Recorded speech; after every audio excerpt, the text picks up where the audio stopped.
Alright, Reading Rainbow, episode 117, Uncle Jed's Barber Shop.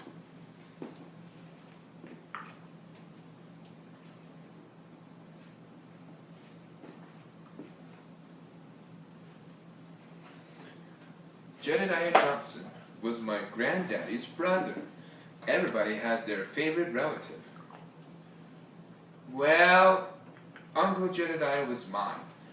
He used to come by our house every Wednesday night with his clippers. He was the only black barber in the county. Daddy said that before Uncle Jed started cutting hair, he and Granddaddy used to have to go 30 miles to get a haircut. After Uncle Jed cut my daddy's hair, he lathered a short brush with soap and spread it over my daddy's face and shaved him. Then he started over on my granddaddy. I always asked Uncle Jed to cut my hair, but Mama wouldn't let him. So he would run the clippers on the back of my neck and just pretend to cut my hair. He even spread lotion on my neck. I would smell wonderful all day. When he was done, he would pick me up and sit me in his lap and tell me about the barber shop he was going to open one day and about all the fancy equipment that would be in it. The sinks would be so shiny they sparkled. The floor so clean you could see yourself. He was going to have 4 barber chairs, and outside was going to be a big, tall, red and white barber pole. He told me he was saving up for it. He had been saying the same things for years. Nobody believed him. People didn't have dreams like that in those days. We lived in the South. Most people were poor. My daddy owned a few acres of land, and so did a few others. But most people were sharecroppers. That meant they lived in a shack and worked somebody else's land in exchange for a share of the crop. When I was 5 years old, I got sick. This particular morning, I didn't come into the kitchen while Mama was fixing breakfast. Mama and Daddy couldn't wake me up. My nightgown and the bedclothes were all wet where I had sweated. Mama wrapped me in a blanket while Daddy went outside and hitched the horse to the wagon. We had to travel about 20 miles into town to the hospital. It was midday when we got there. We had to go to the colored waiting room. In those days, they kept blacks and whites separate. There were separate public restrooms, separate water fountains, separate schools. It was called segregation. So in the hospital, we had to go to the colored waiting room.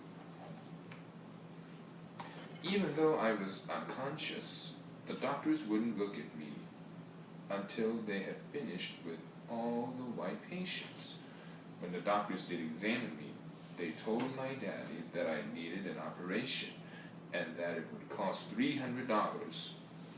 $300 was a lot of money in those days.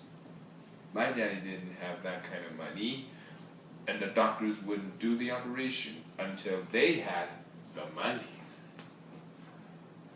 My mama bundled me back up in the barber, and they took me home. Mama held me in her arms all night.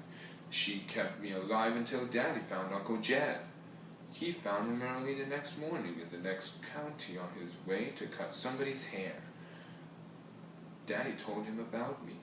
Uncle Jed leaned on his bent cane and stared straight ahead. He told Daddy that the money didn't matter.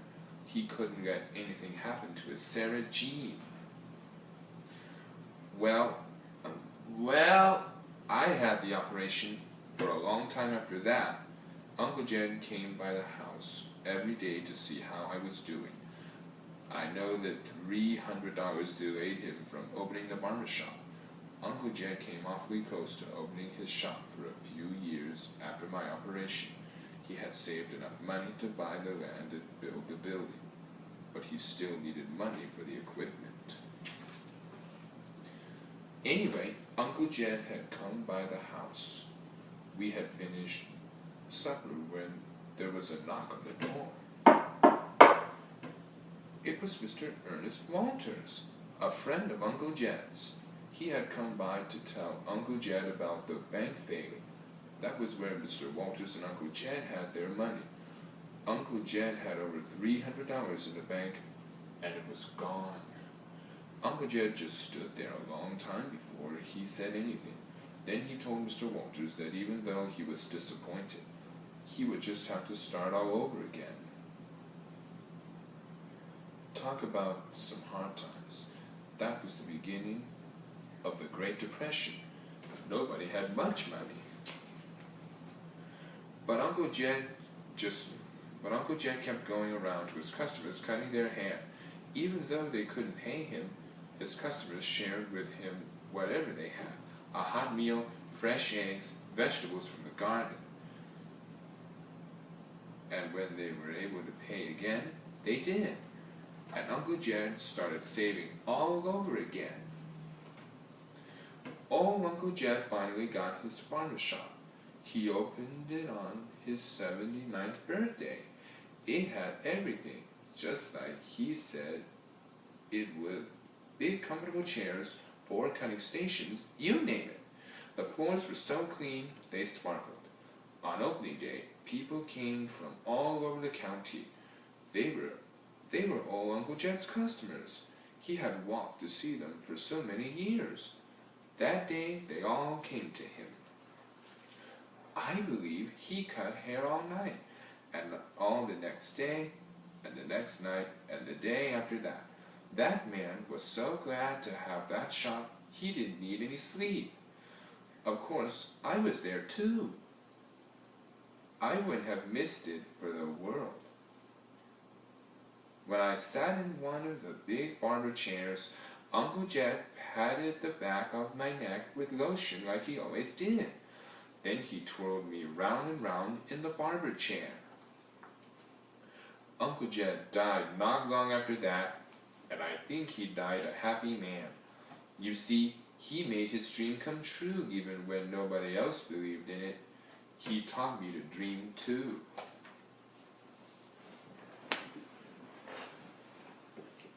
The end.